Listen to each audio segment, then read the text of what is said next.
April came to a close a couple of days ago, just about a little over a week ago, and so I have seen 3 April movies. Today I'm going to give you my ranking on all 3 of those, but before I do that, please make sure to subscribe, hit the like button, hit the bell, comment down below what is your guys' ranking of every April movie you've seen. I have not yet seen the movie Air.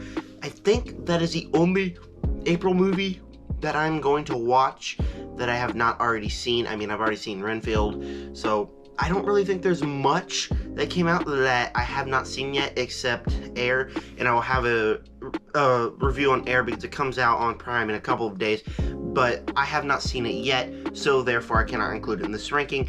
With that said, comment down below what is your guys' ranking, and let's get started. Third place, Peter Pan and Wendy, and this is by far not the worst Disney live-action remake, but it is by far not a good one. Into this one, it's a Peter Pan adventure, so it has plenty of fun Peter Pan action with Peter Pan fighting Captain Hook on a pirate ship. The pirate ship floats. It has pretty much all the fun necessity of a Peter Pan adventure story that you'd want, and that's what carries this movie. That's what elevates this. Besides that, Jude Law's performance is really good, and the villain also has kind of an emotional arc that I do dig, I do think works in this movie. The problem with this one is the fact that the characters are just so unlikable. When I say I rooted for Captain Hook and the villain, that's because Peter Pan and Wendy and all the other kids are just annoying, cringy, and unlikable. Peter Pan's story arc in this movie is he doesn't want all the kids to leave him and go back to their parents, which they very much miss, because he wants to keep having adventures. Like, at one point he gets so mad he just goes up to his room and leaves them all alone because he wants to be a little kid. That is just very annoying. Wendy, she's 13, 14, and her main story arc is she doesn't want to grow up, and then all of a sudden she realizes that growing up is a smart thing. Like, she's old enough and she's going to this island with like 9-year-olds and being like, yeah, I am now one of you. Like, that is just weird, and it does not work as a story arc. And all the other kids, they're trying their best, but they make this feel like a stage show. They make this feel like something that I would have been in when I was doing theater. That's what this feels like. And when you're watching a Disney movie, when you're watching a movie with this budget, which has pretty good CGI, a fun adventure story, you want to like the characters, and you just not get into it because these characters are just so badly done. I did like Jude Law's Captain Hook. I think he was the highlight of the movie. There were some fun moments, but overall, it was very hard for me to keep my interest. This was a fun enough action movie, but if they had good characters, maybe then I could enjoy this a little more. Second place, the Super Mario movie, and this one is a big step up from Peter Pan and Wendy. The main problem I had with this one was my theater experience, because I went to a theater where this kid was running around screaming, "Go Mario, go!" And it was the most annoying thing I have ever experienced. The mother was just sitting on her phone, the kid came up and ran around the theater. That was possibly the worst theater experience I have ever had. But overall, the movie was a fun enough movie. It takes everything from the Mario lore, which are hundreds of Mario games, and puts it in this movie to a way that makes sense, to where it's not just relying on Easter eggs, but it has enough Easter eggs to where if you're a fan of Mario, you can sit back and you're like, oh yeah, I noticed that. But besides that, it also has a compelling story.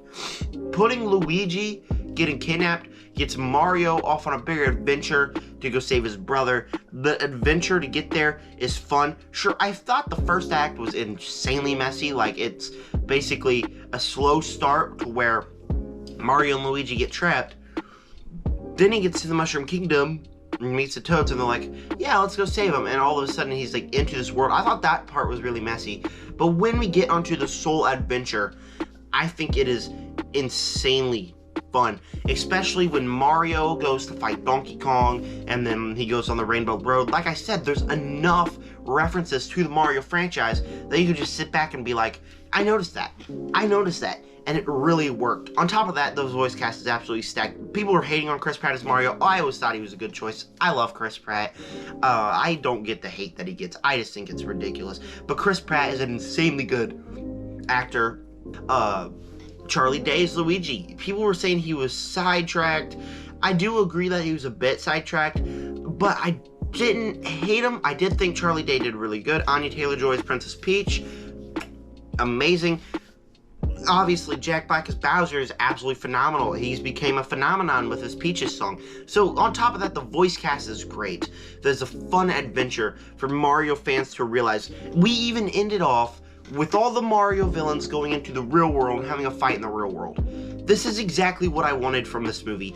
It's ridiculous, Mario fun, and it doesn't have to be anything else. It really worked for me. I cannot wait for the sequel. I will be there.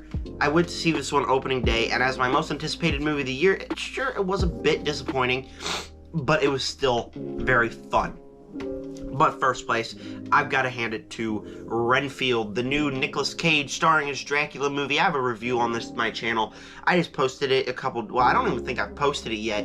I think I've just now posted it, but it's a very good movie. It's a fun action movie starring Nicolas Cage in the lead role as Dracula, and that is just a perfect match made in heaven.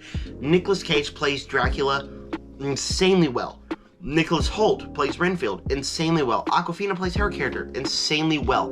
The performances here are top-notch. It's a gory, fun mess. There is gore everywhere to where I felt bad for the little kid sitting behind me, but there's gore everywhere, and it's done in the best way possible, in the most fun way possible. There are people getting their arms ripped off, and Renfield using them like nunchucks. There are people getting their heads kicked off. I mean, I just think that the gore was insane. It masters every element that you want from this movie, like a action movie, a comedy movie, and a horror movie. And when I saw it in the trailers, I was like, that movie's just gonna feel so disjunctioned because it doesn't know what it wants to be. I lied. It definitely knows what it wanted to be. It wanted to be all three of those things, and for a 90-minute movie, it combines them all insanely well. And then you cannot forget, you get in there, and there's already this organization that rules the cops, and cops are already trying to stop it. So the good cops are already trying to stop it.